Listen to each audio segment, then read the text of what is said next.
नमस्कार दोस्तों। आज का जो हमारा लेक्चर है वो है लीनियर कॉम्बिनेशन के ऊपर। लीनियर कॉम्बिनेशन का मतलब होता है रेखिक संचय। रेखिक संचय पढ़ने वाले हैं।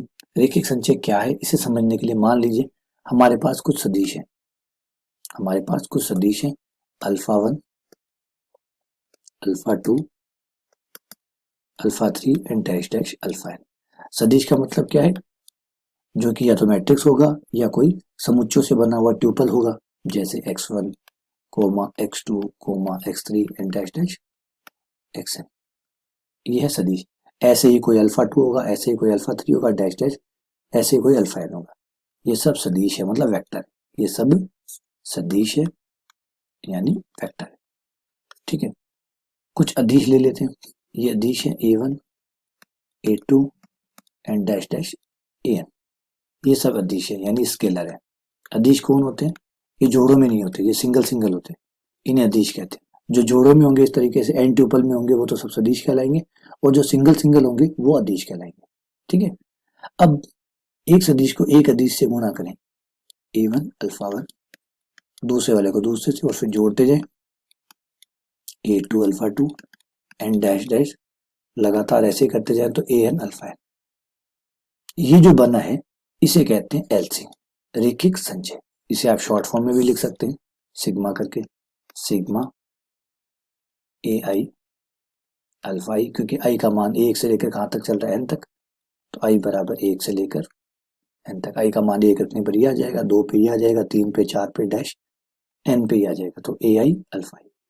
तो इसे कहते हैं रेखिक संचय, लीनियर कॉम्बिनेशन। रेखिक क्यों कहा गया? तो देखो बेटा, सब पे पावर 1 है। रेखिक शब्द का मतलब होता है एक पावर। जब आप रेखिक शब्द बोलते हैं ना, रेखिक, रेखिक शब्द का हमारे पास सीधा सा मतलब ये होता है एक घात। तो हमने यहाँ पे घात देख सकते हैं आप, सब पे एक एक पावर है, किसी पे भी एक पावर से ज्यादा नहीं डाली, तो ये रेखिक हो गया। अच्छा, संचय क्यों कहा गया? संचय क्या होता है? कॉम्बिनेशन। कॉम्बिनेशन का मतलब क्या होता है? कॉम्बिनेशन का मतलब होता है सारे जोड़े बनाना, सारे जोड़े बनाना। तो सारे जोड़े बनेंगे कैसे कि a1 a2, ये अगर हम बार बार बदलते रहें, कभी a1 का मान कुछ ले लें, कभी कुछ ले लें, तो इससे सारे जोड़े बन जाएंगे, सारे जितने संभावित है। मतलब ये जो n सदिश है, ये सदिश जो जो बना सकते हैं वो सारे बन जाएंगे। क्यों? कभी a1 कुछ ले लेंगे, कभी a1 कुछ, कभी a2 कुछ, कभी a3 कुछ, इनको बदलते रहेंगे, तो बदलने से तो जोड़े बनते हैं। संचय किसे कहते हैं? कॉम्बिनेशन। कॉम्बिनेशन का मतलब जोड़ा। आपके पास 4 नंबर है, 1 2 3 और 4, आपको जोड़े बनाने हैं। तो जोड़े बनाने तो ये 4 नंबर आप घुमा फिरा के यूज करेंगे, कभी 1 यूज करेंगे, कभी 2 को, कभी 3 को, कभी 4 को, बदल बदल के यूज करेंगे। ये क्या कहलाता है? कॉम्बिनेशन कहलाता है, संचय कहलाता है। तो यहाँ भी क्या होगा, कभी a1 का मान कुछ लेंगे, कभी कुछ लेंगे, तो सारे जोड़े बनेंगे। तो सारे जोड़े बनेंगे, इन्हें कहते हैं linear combination.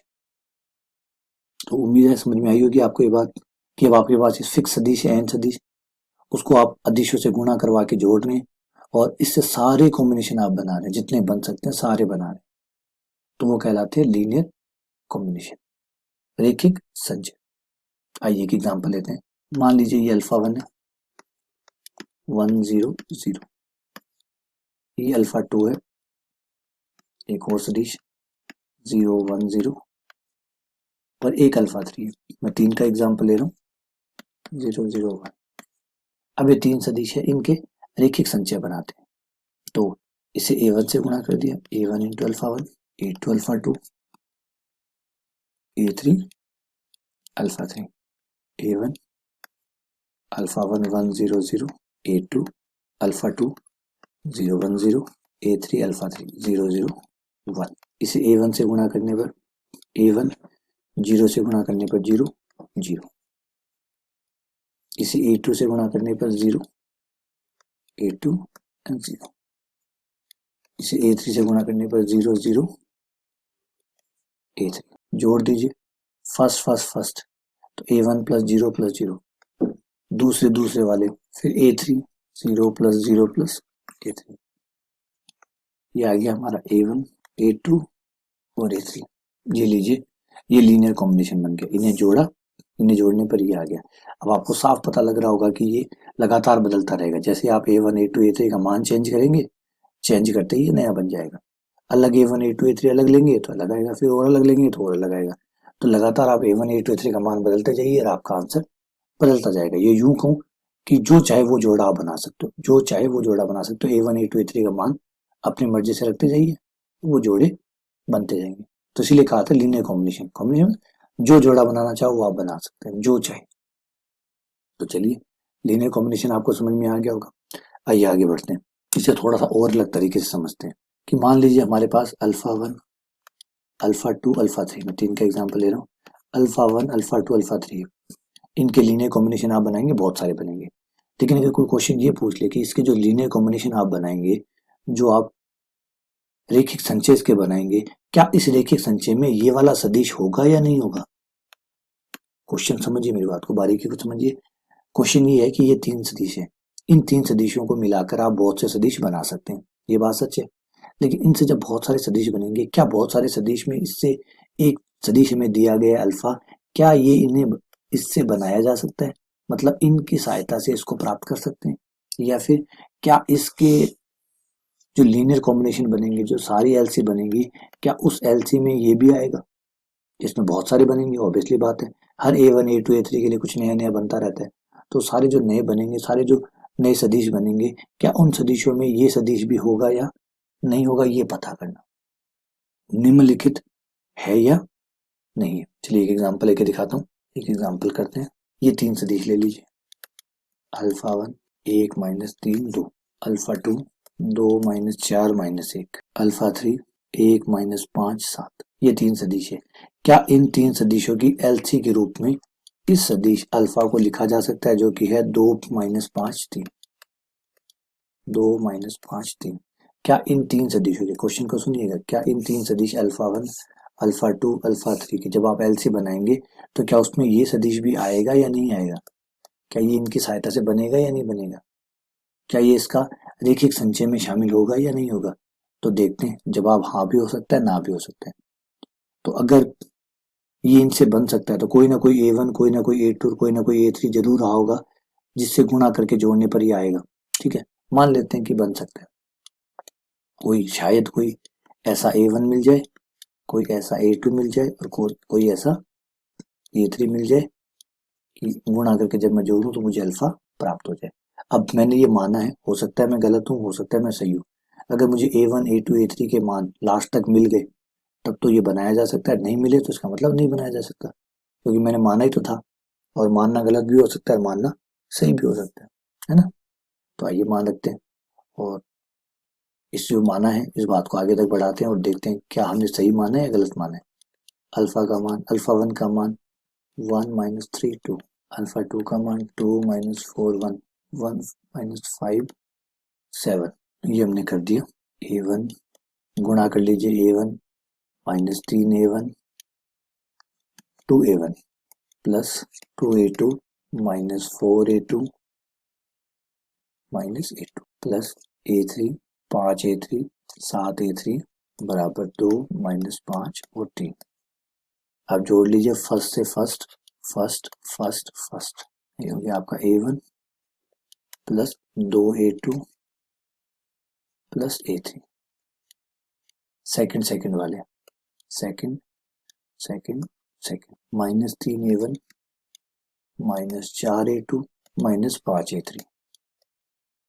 Third third third third third 2 A1 minus का A2 प्लस का 7 A3 बराबर में चल रहा है आपका 2 - 5 3। दोनों साइड कंपेयर कीजिए, तुलना कीजिए, फर्स्ट से फर्स्ट की। समीकरण नंबर 1 आ गई, A1 plus 2 A2 plus A3 बराबर में 2, समीकरण नंबर 1। फिर दूसरे को कंपेयर कीजिए, -3 A1 माइनस का 4 A2 माइनस का 5 A3 बराबर -5, समीकरण नंबर 2। फिर 2 A1 minus A2 plus 7 A3 बराबर 3, समीकरण नंबर 3। तो पहले से पहले की तुलना कर ली, फर्स्ट की फर्स्ट से, सेकंड की सेकंड से, थर्ड की थर्ड से। अब तीनों समीकरण को आपको हल करना है, A1 A2 A3 का मान निकालना है। मान कैसे निकलता है ये भी देख लीजिए, ये आपके लिए बहुत काम की चीज भी है कि जो 3 समीकरण है उनको सॉल्व कैसे करते हैं। तो सॉल्व करने के लिए किसी भी एक समीकरण में जाइए और एक का मान निकाल लीजिए। A1 निकाल लीजिए, A2 निकाल लीजिए, A3 निकाल लीजिए, जो भी आप एक का मान निकाल लीजिए। सपोज कीजिए मैंने A3 का चुनाव किया, A3 बराबर 2 माइनस A1 माइनस 2A2। अब ये जो A3 का मान है इसे ले जाकर समीकरण नंबर 2 में और समीकरण नंबर 3 में रख दीजिए ताकि A3 हट जाए। A3 को पूरे तरीके से हटा लीजिए। Minus 3A1 minus 4A2 minus 5 और A3 का मान यहाँ रख दिया। 2 माइनस A1 माइनस 2A2 बराबर माइनस 5 रख दिया। ये समीकरण नंबर 2 में रख दिया। समीकरण नंबर 3 में और रख दीजिए। 2A1 minus A2 plus 7, A3 का मान 2 माइनस A1 माइनस 2A2 बराबर में 3। इन्हें सॉल्व कर लीजिए। 3A1 माइनस 4A2 5 दूनी 10 plus 5A1 plus 10A2 minus 5।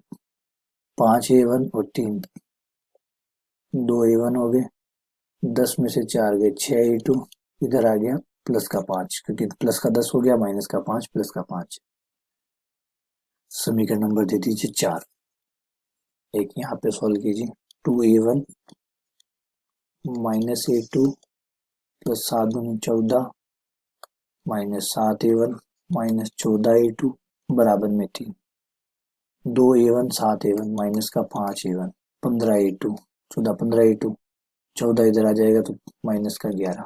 ठीक है, ये हमारा आ गया। अब थोड़ा सा सरल भी कर लेते हैं, और भी हो रहा है। जैसे इसमें 5 का भाग दे देते हैं, -5 का भाग दे देते हैं। -5 का भाग देते ही हो जाएगा A1 प्लस 3A2 बराबर 11/5। समीकरण नंबर 5 नाम दे दीजिए। और इसको भी थोड़ा सरल करके समीकरण 4 का नाम दे दीजिए। इसमें भी 2 का भाग आप दे सकते हैं, है ना। और इसका नाम 4 रखने के बजाय इसका नाम 4 रख लीजिए। अब आप एक बार सोच रहे होंगे कि मैंने 2 का और 5 का भाग क्यों दिया जब भाग लग ही नहीं रहा था। तो एक बड़ी बात आपको दिखाने के लिए मैंने ऐसे किया। देखिए A1 प्लस 3A2 है, A1 प्लस 3A2 सेम आ रहा है, सेम चीज आ रही है बेटा। A1 प्लस 3A2 इसका मान यहाँ तो 5/2 बता रहा है, यहाँ 11/5 बता रहा है। सोचिए ऐसे कैसे हो सकता है। कोई भी A1 A2 होगा, कोई भी होगा। अगर A1 A2 है तो उसका जोड़ अगर A1 प्लस 3A2 करने पर अगर 5/2 आ गया तो 11/5 कैसे आएगा। और अगर 11/5 आ गया तो 5/2 कैसे आएगा। सोचिए, मैं आपको कहता हूँ कि 2 नंबर बताइए जिनका जोड़ 5 भी आता हो 7 भी आता हो।